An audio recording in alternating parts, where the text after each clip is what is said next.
الحمد لله نحمده ونستعينه ونستغفره ونؤمن به ونتوكل عليه ونعوذ بالله من شرور أنفسنا ومن سيئات أعمالنا من يهده الله فلا مضل له ومن يضلل فلا هادي له ونشهد أن لا إله إلا الله وحده لا شريك له ونشهد أن سيدنا ونبينا ومولانا محمدا عبده ورسوله أما بعد فأعوذ بالله من الشيطان الرجيم سبحان الذي يسرى بعبده ليلا من المسجد الحرام إلى المسجد الأقصى الذي باركنا حوله لنريه من آياتنا إنه هو السميع البصير صدق الله العظيم. وقال النبي صلى الله عليه وسلم إن هذه أمتي مرحومة ليس عليها في الآخرة عذاب وإنما عذابها في الدنيا الفتن والزلازل أو القتل أو كما قال عليه الصلاة والسلام. بزرگان دین، عزیز نوجوان ساتھیوں اور بھائیوں،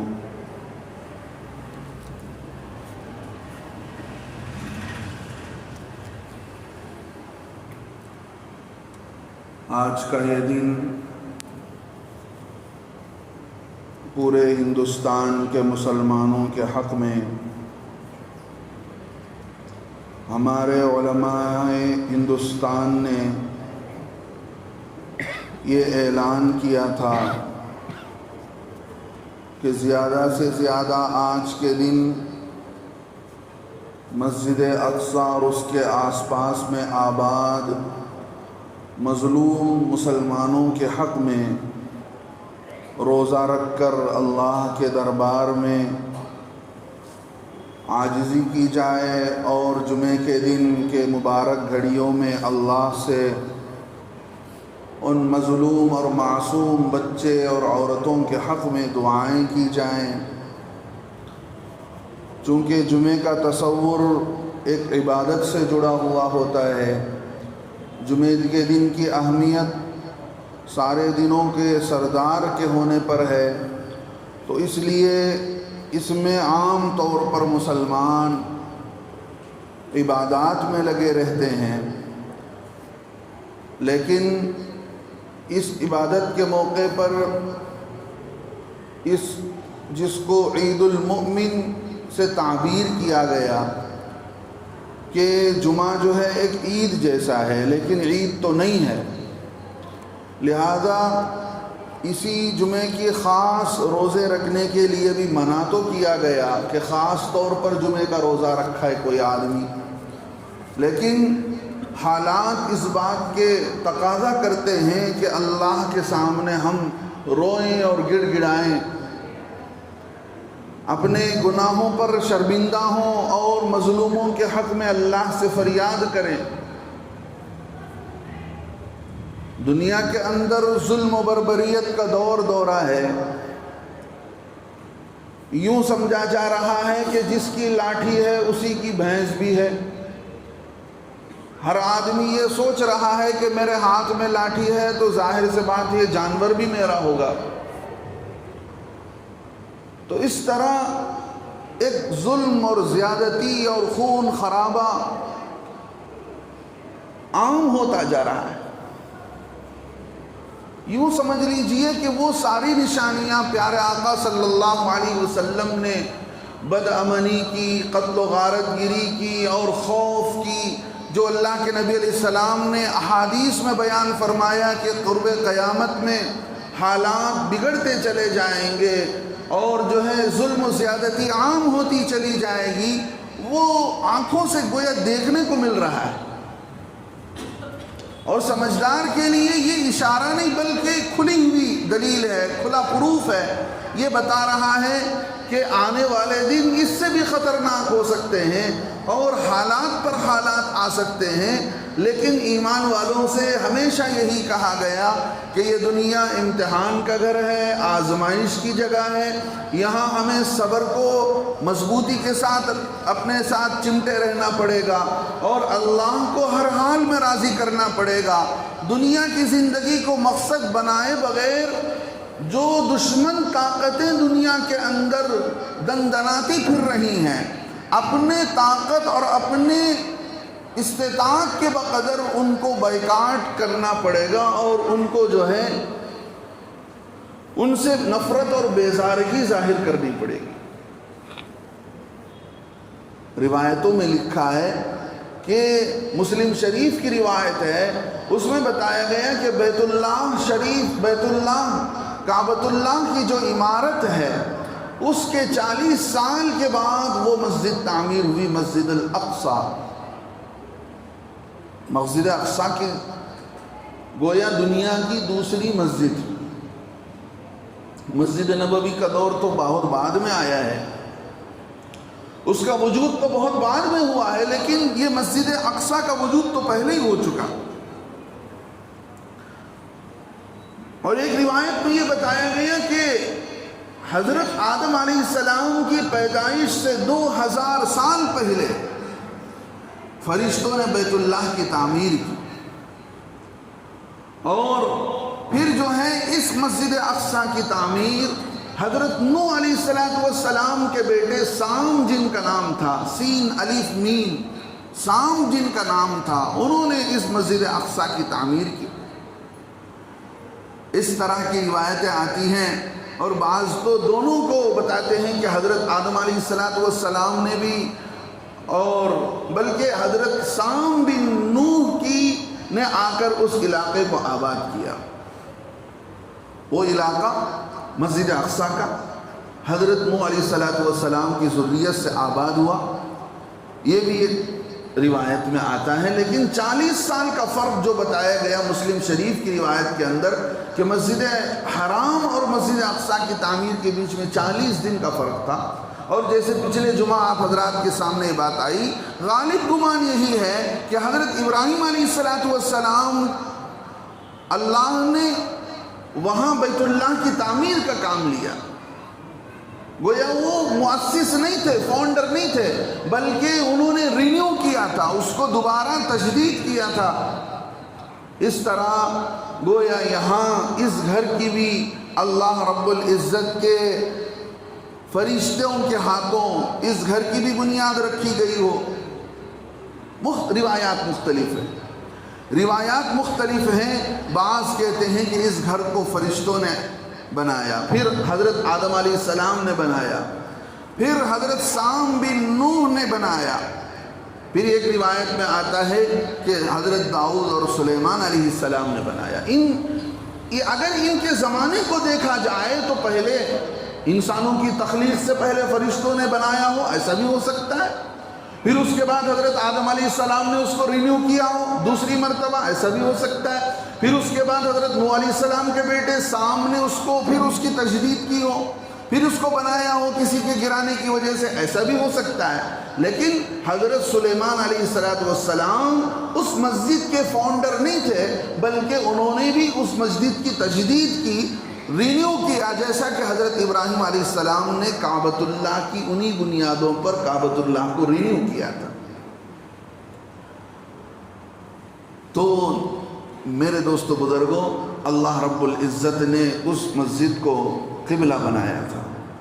اللہ کے نبی علیہ السلام معراج پر تشریف لے گئے تو اس مسجد سے ہوتے ہوئے گئے، وہاں پر اللہ کے نبی علیہ السلام نے سارے انبیاء علیہ السلام کی امامت فرمائی۔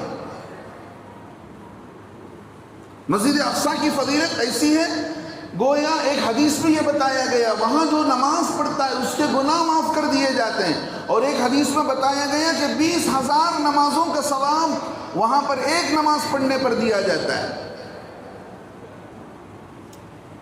جس طرح مکہ اور مدینہ قابل احترام قابل عظمت ہے، برابر بلکہ اس برابر کا درجہ مسجد اقصیٰ کو حاصل ہے۔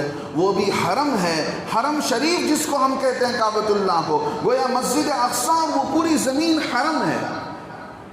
10,000 انبیاء علیہ السلام اس سرزمین میں مدفون ہیں۔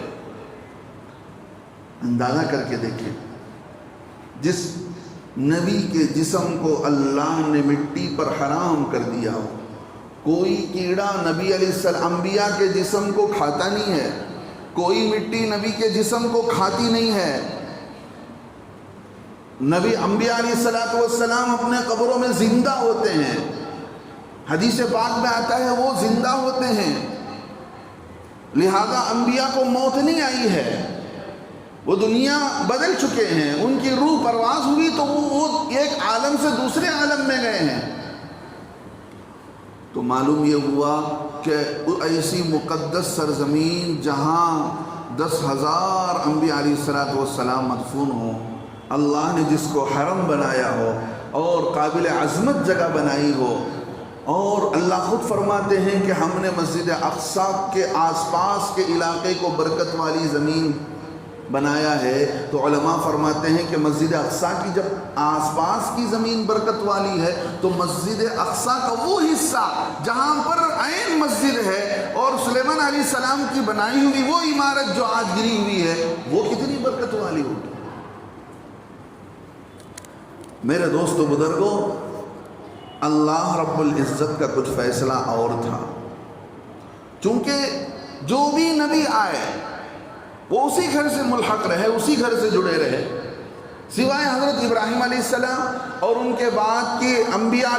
ہر نبی نے کعبۃ اللہ کا طواف تو کیا ہے، یہ بات یاد رکھیں، ہر نبی نے کعبۃ اللہ کا طواف کیا ہے، کوئی نبی ایسا نہیں گزرا جس نے کعبۃ اللہ کا طواف نہیں کیا ہو، ہر نبی نے کیا ہے۔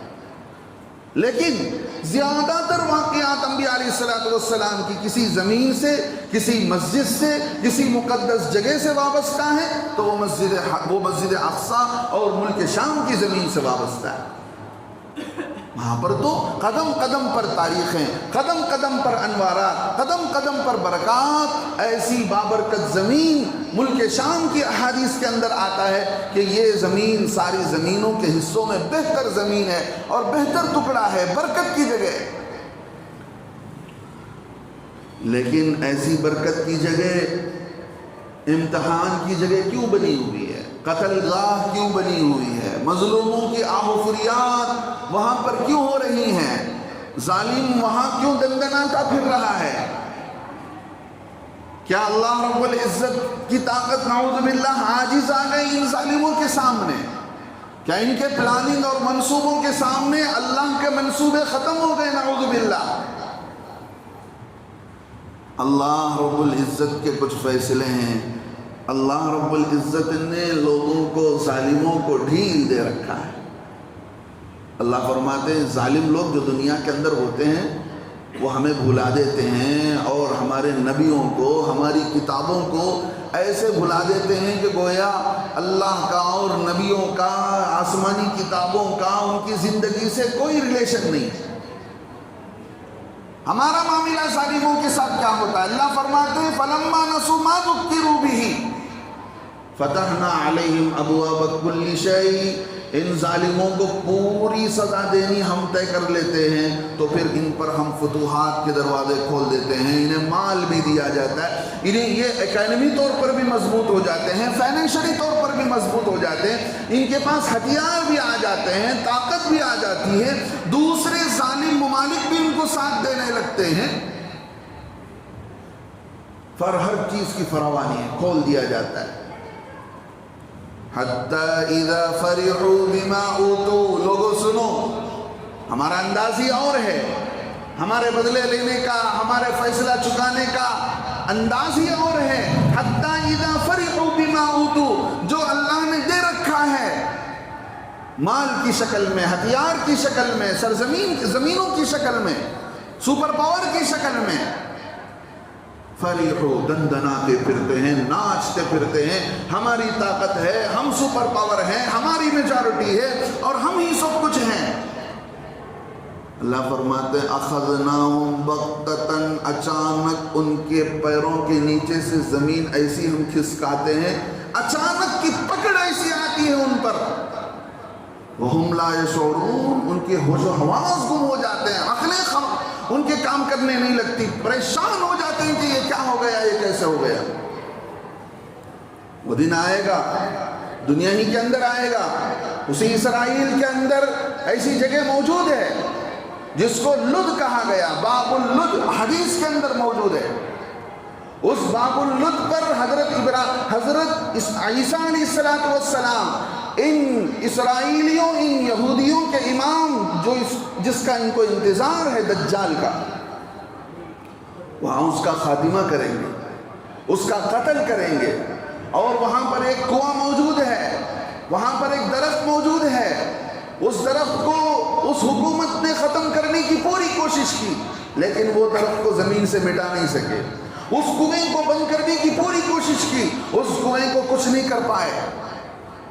وہاں پر اس کا قتل ہوگا، اور وہ خطہ پوری سرزمین شام کا پورے کا پورا خطہ، ہر درخت گواہی دے گا، اے مسلمان میرے پیچھے یہودی چھپا ہوا ہے، لے اس کو حوالے کرتا ہوں۔ ہر یہودی مارا جائے گا، اللہ کا یہ فیصلہ ہے، وہ ہو کر رہنے والا ہے۔ اور عیسیٰ علیہ السلام اس دجال کو خاتمہ کر کے اس کنویں کے اندر ڈالیں گے، یہ حدیث کے اندر ثابت ہے۔ لیکن کچھ ظالموں کو اللہ تعالیٰ ڈھیل ایسی دیتے ہیں کہ دنیا کے اندر ان کی ڈھیل تاریخ بن جاتی ہے، ایک ہسٹری بن جاتی ہے۔ دیکھیے، جو جتنا اللہ کا قریبی ہوتا ہے، جن کو اللہ تعالیٰ جتنے انعامات سے نوازتے ہیں، اللہ کی حکم عدولی اور نافرمانی پر ان پر پکڑ، ان کی سختی، ان پر حالات اور فتنے اور آخرت کا عذاب تو الگ ہے۔ ان کی تاریخ گویا یعقوب علیہ السلام اور انبیاء کی تاریخ سے جڑی ہوئی ہے، یہودیوں کی تاریخ۔ اللہ فرماتے ضربت علیہم الذلۃ، ہم نے ذلت اور مسکنت اور فقیری ان پر چپکا دیا۔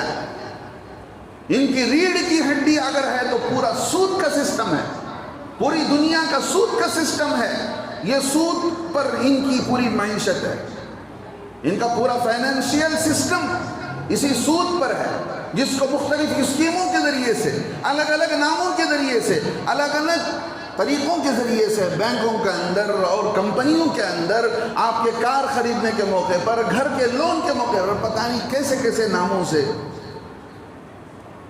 سود کو ملائی کی طرح یہ لوگ کھینچتے ہیں۔ جب دوسری جنگ عظیم کا خاتمہ ہوا 1945 میں، تو اس وقت میں انہوں نے ایک آواز لگائی کہ دیکھو ہمیں ایک ایسی زمین چاہیے جہاں ہم اپنا اسٹیٹ بنا سکیں، چونکہ پورے جگہ سے اللہ نے ان کو ناکام کر دیا تھا، ہر جگہ مارے گئے، ہر جگہ ان کی رسوائی ہوئی، ذلیل قوم۔ 2000 سال پہلے ان کی تاریخ، 2000 سال کی ان کی تاریخ ہے، انبیاء علیہ السلام کے زمانے سے لے کر حضرت اللہ کے نبی علیہ السلام کے آنے سے پہلے ہزاروں سال پہلے ان کی ذلت اور ان کی مسکنت کی تاریخ موجود ہے۔ چونکہ اللہ رب العزت نے ان کو ایک ڈھیل دیا تھا، عَسَىٰ رَبُّكُمْ أَن يَرْحَمَكُمْ، سورہ بنی اسرائیل میں اللہ فرماتے ہیں، کوئی ایک آدمی سوپر بچوں کو دیکھ لیں تو اچھا رہے گا۔ اللہ فرماتے ہیں سورہ بنی اسرائیل کے اندر، عَسَىٰ رَبُّكُمْ أَن يَرْحَمَكُمْ، تمہیں دعویٰ ہے کہ تم نبیوں کی اولاد ہو، اللہ تم پر دوبارہ رحم کرنا چاہتے ہیں، ایک اور تمہیں چانس دیتے ہیں، ایک اور تمہیں اپورچونٹی دیتے ہیں، اس موقع کا فائدہ اٹھا لو۔ یہ محمد صلی اللہ علیہ وسلم ہیں، ان کے نشانیات ان کے نشانیاں موجود ہیں. تم اپنے بچوں کو جیسے پہچانتے ہو اس سے کہیں زیادہ تم یہ پہچانتے ہو کہ یہ محمد صلی اللہ علیہ وسلم ہے. صرف اتنی حسد اور ضد ہے کہ یہ تمہارے خاندان میں پیدا نہیں ہوئے, اسحاق علیہ السلام کے اولاد میں نہیں آئے, اسماعیل علیہ السلام کے اولاد میں کیسے آ گئے؟ اس ضد کی وجہ سے تم ہدایت اسلام سے محروم نہ رہو. ہم تمہیں دوبارہ موقع دیتے ہیں. عسیٰ ربکم ان یرحمکم, ان قریب اللہ تم پر رحم کرنا چاہتے ہیں. وَإِنْ عُدْتُمْ عُدْنَا, اگر اس نبی کو بھی ٹھکرا کر, اس نبی کی نافرمانی کر کے تم نے زیادتی کی تو ہم بھی تمہارے ساتھ ایسی زیادتی کریں گے کہ تم یاد رکھو گے. وَجَعَلْنَا جَهَنَّمَ لِلْكَافِرِينَ حَصِيرًا, اور آخرت میں جہنم تو ہم ہے ہی بنا رکھا ہم نے نافرمانوں کے لیے. تو 1945 میں 1945 میں انہوں نے آواز لگائی کہ کسی طرح ہم کو جو ہے ایک ایسی ریاست دی جائے. ان یہودیوں میں جو بالکل شاطر دماغ تھے, جن کی ظالمانہ سوچ ہوتی ہے, انہوں نے اس پر مذہب کا دھتورا چٹایا. مذہب کا وہ دھتورا آپ چٹا دیں جیسے چٹایا گیا ایودھیا کی مسجد پر کہ وہاں پر فلاں ہے اور یہ ہے اور وہ ہے. اس کی کئی سو سال کی تاریخ تھی. مذہب کا دھتورا چٹایا گیا کہ دیکھو ہمیں آباد ہونا ہے فلسطین کی زمین پر, اور وہاں پر جا کر ہم آباد ہوں گے اس لیے کہ ہمارے آبا و اجداد وہاں رہتے تھے اور ہم وہاں رہیں گے, اور حضرت سلیمان علیہ السلام کی بنائی ہوئی مسجد وہاں پر گڑی ہوئی ہے, ہماری آبائی تاریخ وہاں پر ہسٹریاں موجود ہیں, لہذا ہم وہاں پر جانا چاہتے ہیں. مذہبی دھتورا چٹا کر پوری دنیا میں یہ اعلان کیا گیا کہ دیکھو فلسطین ایک ایسی زمین ہے جہاں پر سب یہود جمع ہو سکتے ہیں. تقریباً 33% یہود اس وقت کے وہ جمع ہو گئے فلسطین میں زبردستی. آپ اندازہ کر کے دیکھیں کتنا ظالمانہ فیصلہ ہے کہ کسی کے بھی گھر پر جا کر آپ حملہ کر کے گھس بیٹھ کر کے آپ جا کر بیٹھ جائیں گے یہاں پر ہم اپنا گھر بنائیں گے, اس خالی جگہ پر ہم اپنی بلڈنگ بنائیں گے. لیکن چونکہ برطانیہ دوسری جنگ کے بعد پورا خلاش ہو چکا تھا, اس کے پاس طاقت نہیں تھی, وہ خاموش تھا, تو انہوں نے دوسری ممالک نے ان کا ساتھ دیا. امریکہ نے ساتھ دیا اور فرانس نے ساتھ دیا, اور اقوام متحدہ نے کہا یونائٹڈ کے حوالے کر دیا جائے اس مسئلے کو ہمارے کر دیا جائے, ہم دیکھ لیں گے. اقوام متحدہ نے کہنے لگا, یو این ای نے کہنے لگا کہ بھئی ہم اس کو دیکھ لیں. اور اس کے جو رولز تھے, اقوام متحدہ کے جو رولز تھے, اس رولز سے بھی ہٹ کر انہوں نے ظلم و زیادتی کرنا شروع کر لیا. ظلم و زیادتی وہاں پر شروع ہوئی.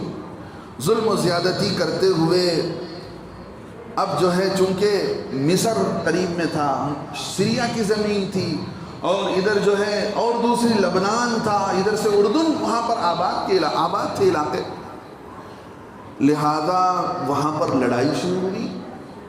جہاں پر عرب آباد تھے فلسطین کے علاقے میں, ملک شام کے علاقے میں, ان سارے جگہوں پر انہوں نے اٹیک کرنا شروع کیا, اور ان لوگوں نے ساروں نے ان کو ساتھ دیا, ہتھیاریں دی.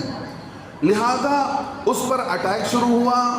ایسی ظلم و زیادتی ہوئی کہ 80% علاقہ فلسطین کا ان یہودیوں کے قبضے میں آ گیا, جو اقوام متحدہ کے رول سے بھی ہٹ کر پورے ظلم پر مبنی یہ فیصلہ ہوا, انہوں نے قبضے میں لے لیا. حتیٰ کہ وہ علاقے جو مصر کے تھے, لبنان کے تھے اور سیریا کے تھے, وہ بھی یہودیوں کے قبضے میں آ گیا. اب پھر دوسری جنگ ہوئی وہاں پر 56 میں. اس موقع پر برطانیہ نے اور فرانس نے ساتھ دیا, ہتھیار فراہم کیے, اور زبردست جنگ ہوئی, اور مسلمانوں کا, فلسطینیوں کا زبردست نقصان ہوا. اس زمانے کے بعض عرب کے علماء نے تو یہ کہہ دیا تھا کہ اگر ملک شام کی زمین خریدنا چاہے یہودیوں کو بیچ سکتے ہیں, لیکن اللہ کا فضل ہے ہندوستان کے بابصیرت علماء, حضرت مفتی اعظم مفتی کفایت اللہ صاحب, حضرت مولانا اشرف علی تھانوی رحمۃ اللہ علیہ, یہ ایسے جلیل القدر علماء تھے. اسی زمانے میں انہوں نے فیصلہ کیا کہ یہ گھسپیٹ کر رہے ہیں, آج فلسطین میں داخل ہوں گے, اور پھر یہ جو ہے کل کے دن ظلم و زیادتی کی تاریخ وہاں پر لکھیں گے، لہذا انہوں نے کہا کہ یہودی کو 1 انچ زمین بھی بیچ نہیں سکتے۔ 1956 کی جو لڑائی ہوئی، اس لڑائی میں پوری ہتھیار انہیں فراہم کیے گئے۔ ایسی واقعات ہوئے جس کا اندازہ بھی ہمیں نہیں اور جس کی صحیح رپورٹنگ بھی ہم تک نہیں پہنچی۔ پھر سوویت یونین کو مداخلت کرنا پڑا 67 کے جنگ، پھر 67 میں بھی جنگ ہوا۔ اس موقع پر امریکہ نے ساتھ دیا، ان لوگوں کا مال فراہم کیا، ان کو پورا بچے کی طرح نگرانی کرتی ہے یہ حکومت، امریکہ ہو برطانیہ ہو، ان کی پشت بنائی، پورا بیک سپورٹ ہوتا ہے انہی ممالک سے۔ تو مطلب یہ ہوا کہ ظالم کا ساتھ دینے والا بھی بڑا ظالم ہوتا ہے، ظالموں کا ساتھ دینے والا بڑا ظالم ہوتا ہے، جھوٹوں کا ساتھ دینے والا پکا جھوٹا ہوتا ہے۔ تو یہ بھی کم ظالم نہیں تھے۔ 67 میں انہوں نے ساتھ دیا تو پورا علاقہ فلسطین کا اجاڑ دیا گیا، اور لے دے کر کے اللہ مغفرت فرمائے شاہ فیصل مرحوم کا، انہوں نے مداخلت کی، عرب کنٹریز کی ایک یونین کو بلایا، وہاں پر انہوں نے فیصلہ کیا کہ دیکھو ہم جو ہے ان کا بائیکاٹ کرنا چاہیے، ہم تیل سپلائی کر رہے ہیں، اسی وجہ سے ان کی طاقت مضبوط ہو رہی ہے، طاقت ان کی مضبوط ہو رہی ہے، لہذا اس موقع پر انہوں نے فیصلہ کیا کہ ہم امریکہ کو اور دوسرے ممالک کو تیل سپلائی نہیں کریں گے۔ یہ زبردست بائیکاٹ تھا۔ اس موقع پر چونکہ یہ پورا ریگستان تھا عرب کا علاقہ، یہاں پر کوئی چیز اگتی نہیں تھی، اس موقع پر امریکہ نے اور دوسرے ممالک نے دھمکی دی کہ اگر تم تیل بند کرتے ہو تو پھر ہم تمہارے لیے غذائی چیزیں نہیں بھیجیں گے، گیہوں نہیں بھیجیں گے، چاول نہیں بھیجیں گے، دوسری غذائی چیزیں جو فوڈ پروڈکٹس ہیں جو ہم تمہارے پاس بھیجتے ہیں ہم اس کو روک لیں گے۔ شاہ فیصل کا تاریخی جواب تھا کہ دیکھو ہمیں ڈراتے ہو، ہمارے پاس کھجور ہے، ٹوٹلی وٹامن، ہماری آبا و اجداد کی تاریخ اسی پر رہی ہے، انہوں نے اونٹ کا دودھ پیا ہے اور کھجور کھا کر زندگیاں گزاری ہیں اور ٹوٹلی انہوں نے وٹامن حاصل کیا ہے، بھلے تم جو ہے چاول بند کر دو، گیہوں بند کر دو، ہم پر کچھ فرق پڑنے والا نہیں، ہماری زمین تو کھجور کی زمین ہے، ہمارے پاس تو اونٹ کا دودھ ہے، اسی پر ہم گزارا کر لیں۔ تو مجبور ہونا پڑا، وہ علاقہ مصر کا اور شام کا جو یہودیوں کے قبضے میں تھا وہاں سے انہوں نے اپنی فوج بلا لی، وہ علاقہ آزاد ہوا، مصر کا علاقہ مصر کو دیا گیا، شام کا علاقہ شام کو دیا گیا۔ اب جو ہے یہ غزہ کا علاقہ تقریباً 20% حصہ جو فلسطین کا بچ گیا تھا، یہ لوگ بے سہارا ہو گئے، یہ لوگ بے سہارا ہو گئے، کوئی اسرائیل کے رحم و کرم پر گر گئے، ان کا کوئی ساتھ دینے والا نہیں تھا۔ یہ تاریخ رہی ہے۔ پھر اس کے بعد وہاں پر آزادی کی تنظیمیں نے اپنا کام کرنا شروع کیا۔ 2005 میں آزادی کی لڑائی لڑی گئی اور تنظیموں نے زبردست حملے کرنے شروع کیے، تب جا کر غزہ آزاد ہوا۔ وہاں پر جو ہے الیکشن ہوتا ہے، 2006 میں حماس نامی تنظیم جیت کر آتی ہے، لیکن امریکہ اور دوسرے ممالک اس کو ٹیرر بتا کر کہ یہ لوگ ٹیرر ہیں لہذا ٹیررسٹ ہیں، ان کی ریاست کو ہم تسلیم نہیں کرتے، فلسطین کی ریاست کو پھر تسلیم نہیں کیا گیا، پھر گویا اسرائیل کے رحم و کرم پر چھوڑ دیا گیا، اور اس وقت سے لے کر آج تک کی ظلم و زیادتی کی داستان یہ بتا رہی ہے کہ ملک شام بد امنی کا شکار ہو چکا ہے۔ پیارے آقا صلی اللہ علیہ وسلم نے فرمایا میری امت قابل رحم ہے، میری امت قابل رحم ہے، اس لیے کہ جو کچھ اس امت پر عذاب اور فتنے آنے ہیں وہ دنیا ہی میں آئیں گے، کل قیامت کے دن بڑے بڑے عذاب اللہ نے ان کے لیے نہیں رکھے ہیں، وہ بڑے بڑے عذاب ان ظالموں اور کافروں اور جابروں کے لیے رکھے ہیں۔ اللہ کے نبی فرماتے ہیں ان امتی ہذہ مرحومۃ، ہے یہ میری امت قابل رحم ہے، قابل رحم ہے، لیس علیہا فی الآخرۃ عذاب، بڑے بڑے عذاب اللہ نے اس کو آخرت میں نہیں لیے، آخرت میں اس کے لیے نہیں رکھے ہیں۔ ان انما عذابها فی الدنیا، جو کچھ تکلیف اللہ تعالیٰ انہیں دینا چاہتے ہیں، آزمانا چاہتے ہیں، وہ دنیا ہی کے اندر ہوگا۔ فتنے آئیں گے، الفتن اب الزلازل، زلزلے آئیں گے، بدامنی کا ماحول پھیلے گا، قتل و غارت گری کا ماحول پھیلے گا، اسی میں میری امت اللہ تعالیٰ پاک صاف کر کے اس کو آخرت میں بلا لیں گے، ہمیشہ کی نعمتوں سے اللہ سرفراز فرمائیں گے۔ میرے دوستو، اس وقت ہم نہتے ہیں، ہم کیا کر سکتے ہیں؟ ہمارے بول پر پابندی لگائی جاتی ہے، تم ظالموں کا ساتھ دیتے ہو، اس پر آواز اٹھانا یہ غلط ہو جاتا ہے، سمجھتے ہیں کہ بھئی مسلمان مشتعل ہو جائیں گے اور یہ کر دیں گے اور وہ کر دیں گے۔ اللہ کا فضل ہے، مسلمانوں کی انصاف کی تاریخ، اس ملک کو بنانے کی تاریخ اس زمانے سے آج تک ہے۔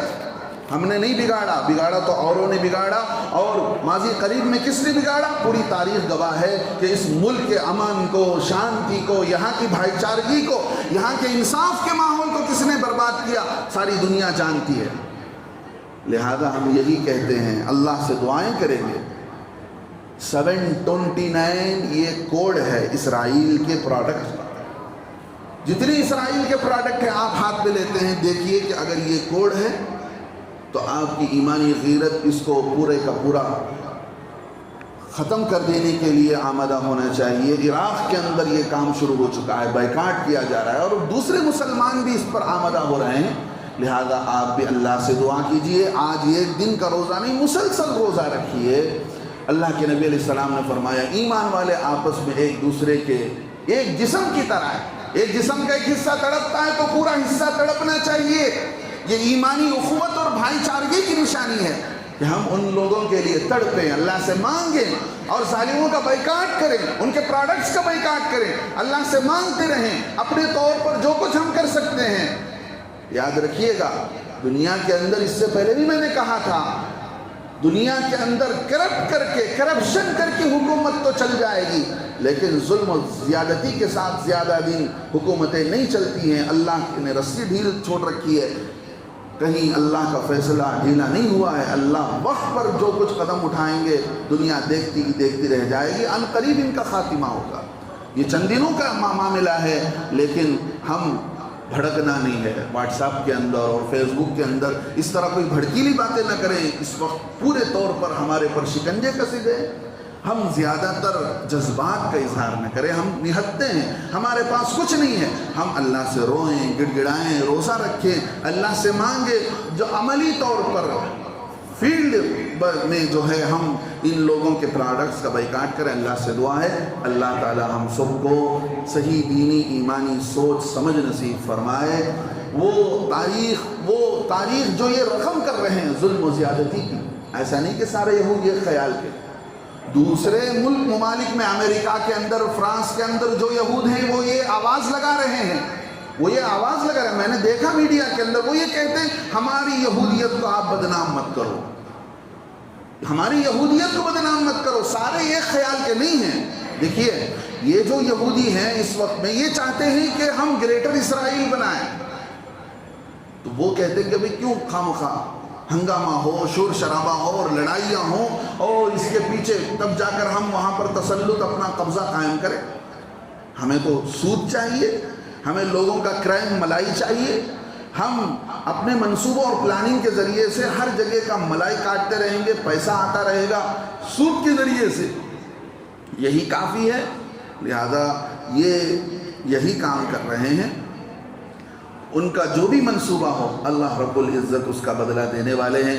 ہم اللہ کے حوالے کریں، جیسے کعبۃ اللہ کو گرانے کے لیے جو لشکر چلا تھا، عبد المطلب کے اونٹوں کو انہوں نے چرایا تھا، عبد المطلب آئے اور اپنے اونٹ کی درخواست کرنے لگے تو ابرہہ نے کہا کیسے تم کعبہ کے متولی ہو، تم جو ہے اپنے اونٹوں کی فریاد کر رہے ہو۔ انہوں نے کہا کہ دیکھو ان اونٹوں کا مالک میں ہوں، وَلَهُ رَبٌّ يَحْمِيهِ، اس کعبے کا بھی ایک مالک ہے، وہ اس کی حفاظت کرنا اچھی طرح جانتا ہے۔ اللہ نے حفاظت کر کے دکھایا ہے۔ اللہ سے مانگتے رہیں، جذبات میں نہ آئیں، پورے ہوش و حواس کے ساتھ اللہ سے جڑیں۔ اللہ تعالیٰ کہیں ہم پر بھی امتحان کے وقت نہ لائے، آزمائش کا وقت نہ لائے، تڑپتے رہیں، ان کے حق میں دعائیں مانگتے رہیں۔ اللہ سے دعا ہے اللہ تعالیٰ ہمیں پورے طور پر کامل ایمان پر جمع رہنے کی ایمانی حمیت اور غیرت کے ساتھ اللہ رب العزت ہمیں جینے کی توفیق نصیب فرمائے. آمین. وآخر دعوانا الحمدللہ رب العالمین.